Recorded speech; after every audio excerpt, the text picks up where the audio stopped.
আসসালামু আলাইকুম। ফারজানা ইসলাম মিলে চলে আসলাম। এই যে আমাদের রান্না বান্না শেষ। এটা হচ্ছে গিয়ে ভাত জাপিতে ডালা হয়েছে। এটা হচ্ছে গিয়ে কি মানে ভাজি মাছ দিয়ে, এটা হচ্ছে মাংস আর চুলার উপরে ডাল ধারা।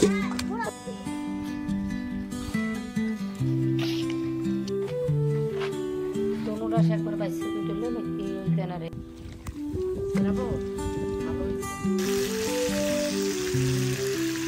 মাছের মাথাটা একটু ভেজে নিচ্ছি এভাবে, এটা দিয়ে মুখে রান্না করবো।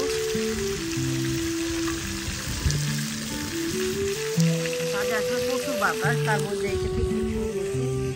শুক্রবার দিকে প্রচুর বাতাস, কষানো হয়ে গেছে, ডালটা ভেজে দিচ্ছি।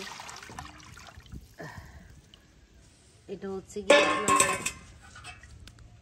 কি বলে কালাই ডাল, কালাই ডাল, মুগ ডাল না, সরি কালাই ডাল।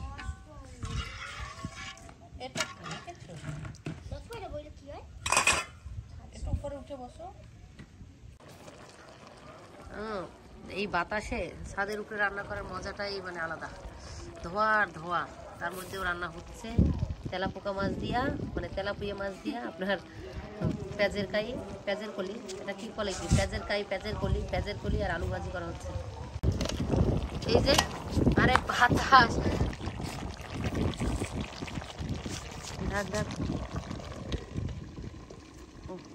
এটা হচ্ছে পিকনিক। এটা আর একজনে ঘন্টা দিছে, চেহারা দেখাবে না বলে।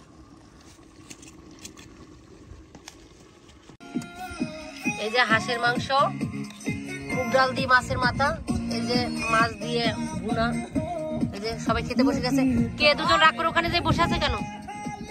তোমরা খাবার না? তোমাদের খাবার নিয়ে ওখানে বসে আছো কেন? চুলা এখনো রান্না আছে, এই যে চুলায় রান্না চলতেছে এখন একটা আইটেম। আসো মাম্মা, আসো খেতে আসো। তো নিজেদের পোষা হাঁসের মাংস খাওয়ার মজাই আলাদা। আর ওই অবশ্যই কমেন্টস করে জানাবেন যে আমার রান্নাটা কেমন হয়েছে। এই খোলা ছাদে রান্না করলাম অনেক কষ্ট করে। যাই হোক, তো ভালো থাকবেন, সুস্থ থাকবেন, আল্লাহ হাফেজ।